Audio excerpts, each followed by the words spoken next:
Assalamualaikum warahmatullahi wabarakatuh. Halo teman-teman, apa kabar? Di sini saya akan menjelaskan tentang perencanaan keuangan atau financial planning. Apakah teman-teman tahu apa itu perencanaan keuangan? Perencanaan keuangan adalah sebuah proses di mana seorang individu berusaha untuk memenuhi tujuan-tujuan finansialnya melalui pengembangan dan implementasi dari sebuah rencana keuangan yang komprehensif. Maka dari itu, perencanaan keuangan secara konsep merupakan suatu aktivitas yang terdiri dari beberapa elemen. Artinya, kalau seseorang bisa dengan bangga menyatakan, "Yes, I'm doing financial planning now," maka dia harus punya beberapa hal berikut. Yang pertama, harus ada tujuan finansial yang ingin dicapai. Kedua, harus ada jangka waktu atau periode untuk memenuhi tujuan tersebut. Ketiga, harus ada action plan yang jelas dan praktis untuk dilakukan.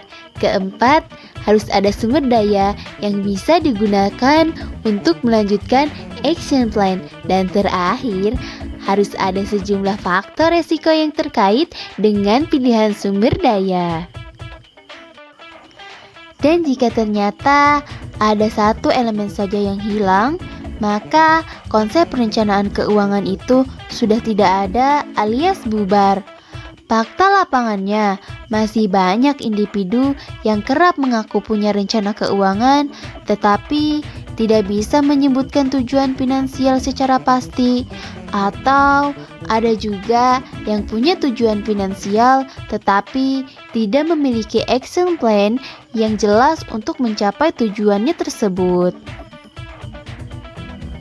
Selain itu, perencanaan keuangan adalah sebuah proses yang tidak pernah berhenti alias selalu berkelanjutan. Hidup itu ibarat roda yang terus berputar, demikian juga proses perencanaan keuangan. Hal ini dikarenakan keadaan keuangan seseorang atau sebuah keluarga akan selalu berubah-ubah sejalan dengan perubahan kebutuhan keuangan, keadaan ekonomi, dan tahapan kehidupan. Contohnya, bila sebelumnya lajang kemudian menikah, tentunya akan merubah secara drastis dong rencana keuangan seseorang. Tadinya hanya untuk satu orang, sekarang sudah menjadi keluarga. Begitu pula bila keluarga mengalami penambahan anggota keluarga melalui kelahiran maupun pengurangan anggota keluarga karena meninggal dunia. Semua perubahan itu tentunya memiliki dampak finansial yang tidak sedikit. Perencanaan keuangan ada dua. Yang pertama, pembuatan prediksi penjualan, dan yang kedua, prediksi cash flow. Ada dua alasan mengapa informasi keuangan seperti ini sangatlah penting. Yang pertama, karena informasi perencanaan keuangan akan dilihat oleh para investor atau bank. Karena perencanaan keuangan adalah sebagai pedoman memberikan dana jika suatu hari ingin mendapatkan suntikan dana tambahan.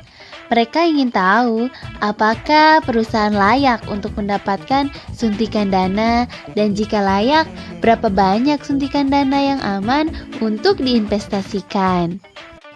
Kedua, perencanaan keuangan penting karena sekalipun tidak membutuhkan dana tambahan dari luar, kita perlu memonitor perkembangan bisnis kita. Cara terbaik untuk mengetahuinya yaitu dengan melihat perencanaan keuangan tersebut dari waktu ke waktu. Perbedaan akuntansi dan perencanaan keuangan. Akuntansi berfokus pada informasi masa lalu, sedangkan perencanaan keuangan berfokus pada informasi keuangan masa depan. Hal yang harus dibuat dalam perencanaan keuangan. Yang pertama, prediksi keuangan yang bisa dibuat dengan mikroskop Excel. Dan cobalah prediksi jumlah penjualan selama setahun ke depan. Dan untuk mengetahuinya, kita harus mengenal target market yang diinginkan. Misalnya, akan membuat gadget. Untuk memprediksi target penjualan, kita harus mewawancarai anak muda yang akan menjadi konsumen barang yang dijual. Berapa harga yang rela mereka bayar untuk produksi yang akan dibuat, dan prediksi kuantiti barang yang akan mereka beli. Di sana, kita mempunyai gambaran kasar mengenai prediksi penjualan. Setiap bulan, update prediksi penjualan tadi berdasarkan data yang ada di lapangan. Untuk membuat prediksi yang lebih akurat, harus mengerti kondisi market sekarang dan berapa banyak saingan yang ada, beserta kekurangan dan kelemahan mereka masing-masing. Semakin lengkap informasi yang dikumpulkan, semakin akurat prediksi penjualan yang akan bisa kita dapat. Kedua, ciptakan anggaran pengeluaran. Coba kumpulkan informasi lengkap mengenai biaya yang akan dikeluarkan untuk menjual barang atau jasa. Bedakan antara biaya tetap dan biaya variabel. Ketiga, membuat catatan cash flow statement. Catatan ini menunjukkan dengan jelas arus keluar masuk uang dalam bisnis. Ingat bahwa kegagalan dalam mengelola cash flow dapat menghancurkan sebuah bisnis, sekalipun bisnis itu bisnis yang berpotensi. Keempat, membuat laporan laba rugi. Perhitungan laba rugi yaitu laporan yang mengukur keberhasilan operasi perusahaan untuk suatu periode waktu tertentu.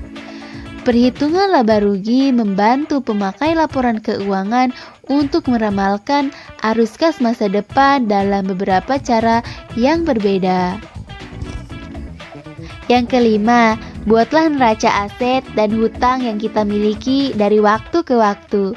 Kita dapat membuat neraca ini minimal 1 tahun 2 kali. Lihat mana yang lebih besar antara aset atau hutang. Jika aset lebih besar, ingat ya, jangan senang dulu karena ada jenis aset yang tidak mudah dicairkan. Dan yang terakhir, buatlah balik modal atau break-even analysis. Kita harus menghitung jumlah barang yang akan dijual. Seenggaknya total keuntungan sama dengan jumlah total biaya. Sekian dari saya dan sampai jumpa. Assalamualaikum warahmatullahi wabarakatuh.